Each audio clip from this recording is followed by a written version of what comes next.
नमस्ते, कैसे हैं आप सब। मैं शेखर कानपुर से एक बार फिर आज आपके साथ में। आज स्वतंत्र भारत के इतिहास में पहली बार जो घटना हुई है,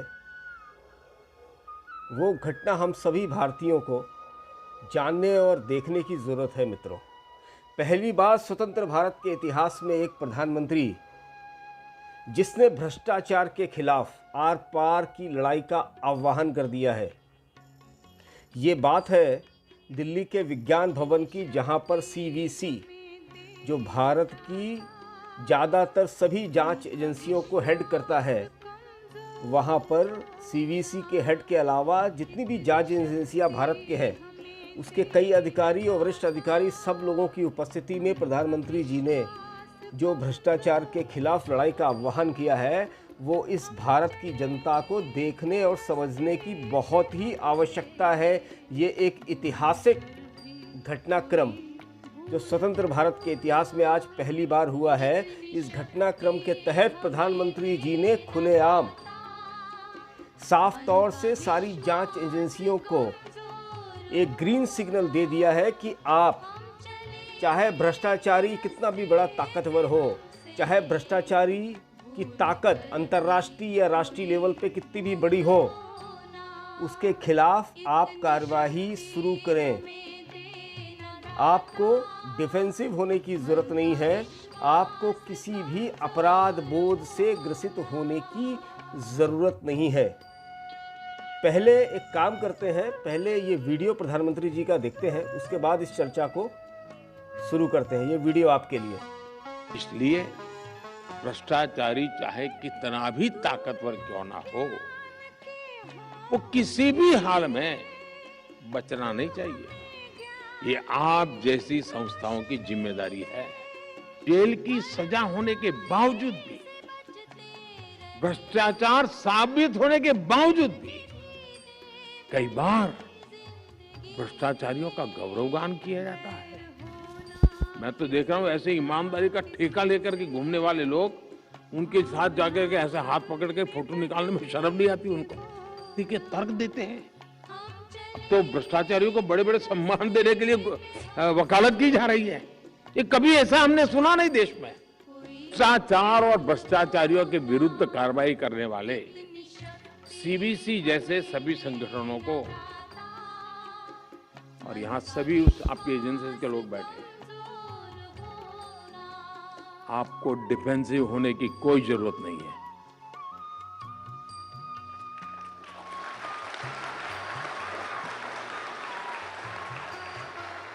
अगर देश की भलाई के लिए काम करते हैं तो अपराध बोध में जीने की जरूरत नहीं है दोस्तों। जिनके वेस्टेड इंटरेस्ट है वो चिल्लाएंगे, वो इंस्टीट्यूशन के गले घोंटने की कोशिश करेंगे, इस इंस्टीट्यूट में बैठे हुए समर्पित लोगों को बदनाम करने का प्रयास किया जाएगा।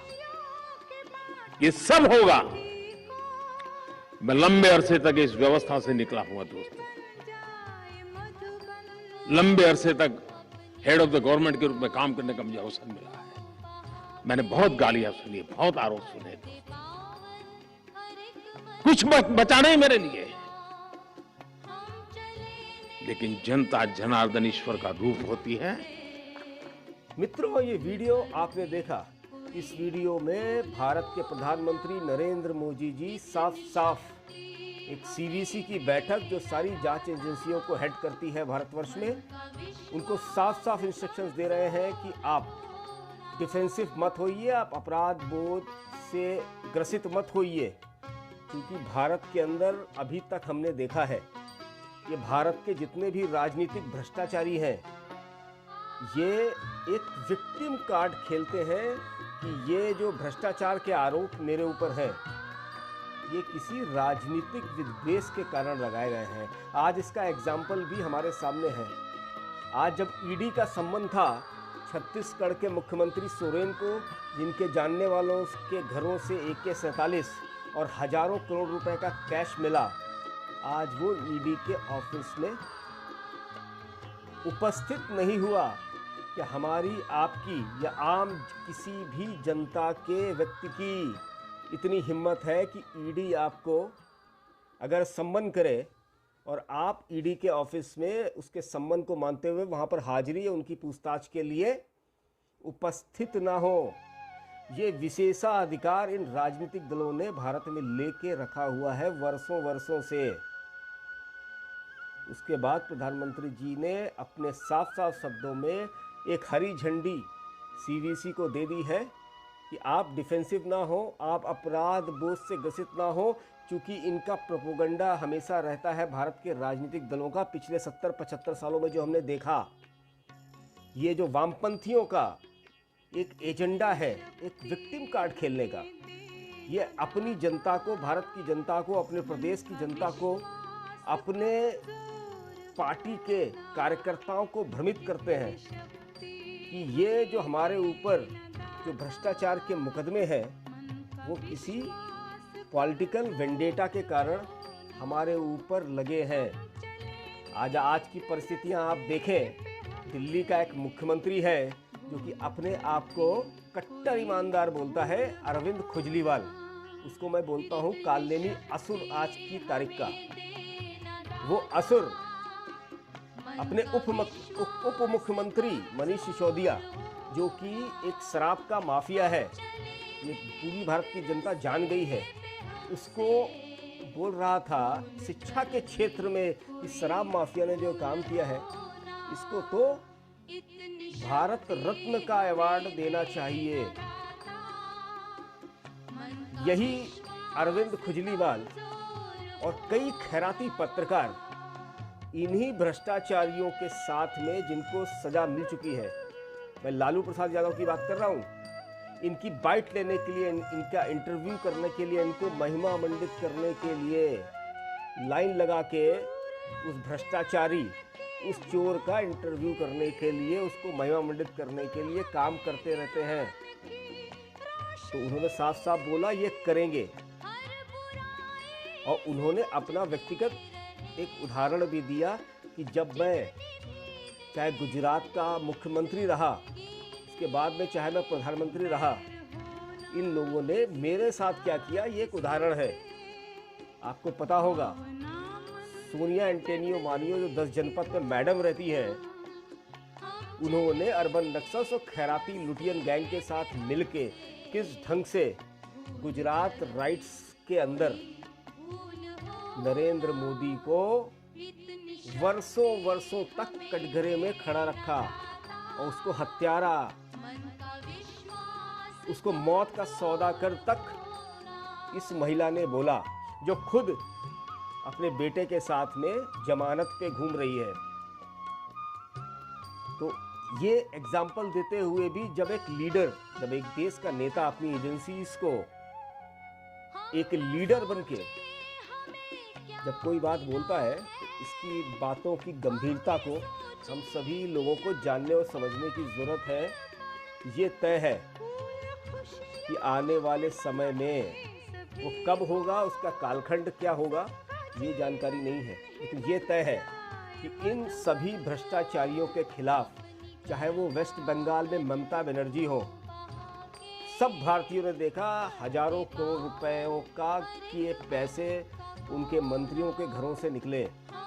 सबने देखा महाराष्ट्र के अंदर शरद पवार और कांग्रेस और शिवसेना की बनी हुई सरकार में संजय राउत ने किस ढंग के बड़े बड़े घोटाले चाल के नाम पे किए।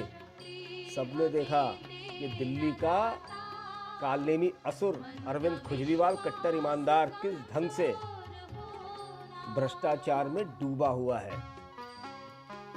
सबने देखा 10 जनपद पे ये माँ बेटे जमानत पे चल रहे हैं, चाहे वो तमिलनाडु की डीएमके हो, चाहे वो तमिलनाडु की एआईडीएमके हो। भारत में राजनीतिक दलों का भ्रष्टाचार के साथ जो संबंध है वो आज का नहीं है, वो बहुत पुराना है।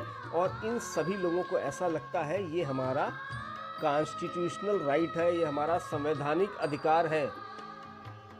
तो ये लोग जो जितने भी पूरे भारतवर्ष में या विदेशों की धरतियों पे रह के बैठे हुए हैं, ये एक दूसरे की जब खुजली होती है ना, एक दूसरे की आदमी पीठ को खुजाता है, ये सब पीठ खुजाएंगे।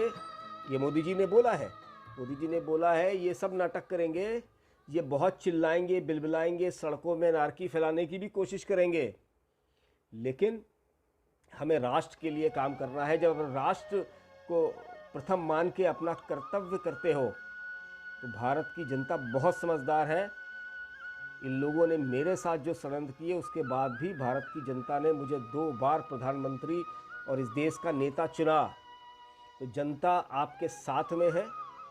आप ये कार्यवाही करिए और किसी भी प्रकार से डिफेंसिव होने की या अपराध बोध से ग्रसित होने की ज़रूरत नहीं है। ये ताकत मोदी जी की नहीं है मित्रों, ये ताकत आपने मोदी जी को दी है। क्यों दी है?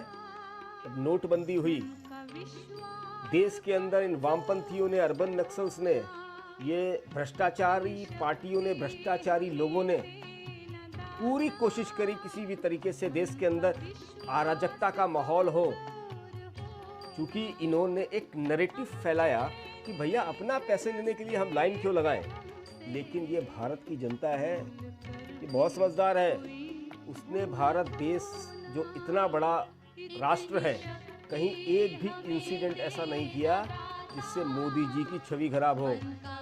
भारत की जनता ने लाइन लगा के अपने पैसे बैंकों में जाके कन्वर्ट कराए। ये है भारत की जनता। इसी को मोदी जी बोल रहे हैं भारत की जनता ईश्वर है। आप पॉलिटिकल सिस्टम, आप पॉलिटिकल करेक्टनेस के हिसाब से मत चलिए। आप देश की जनता के प्रति आपका जो कर्तव्य है वो आपको करना चाहिए, वही आपके लिए उचित है। ये घटना बहुत बड़ी है मित्रों। इस घटना के बाद से आप मान के चलिए भारत के देश के अंदर जो भ्रष्टाचारी हैं उनके अंदर हाहाकार होगा। और ये हर तरीके का षड्यंत्र, हर तरीके का षड्यंत्र भारत की सरकार के खिलाफ, मोदी सरकार के खिलाफ करेंगे। इसके लिए हम सबको भी अपनी कमर कस के रखनी है और इसके लिए, इस परिवर्तन के लिए तैयार होना है। ये एक बहुत बड़ा पैराडाइम शिफ्ट भारत की राजनीति में और भारतवर्ष के अंदर होने जा रहा है। आप लोगों का बहुत बहुत धन्यवाद। अगर ये वीडियो आपको अच्छा लगे तो इस वीडियो को आप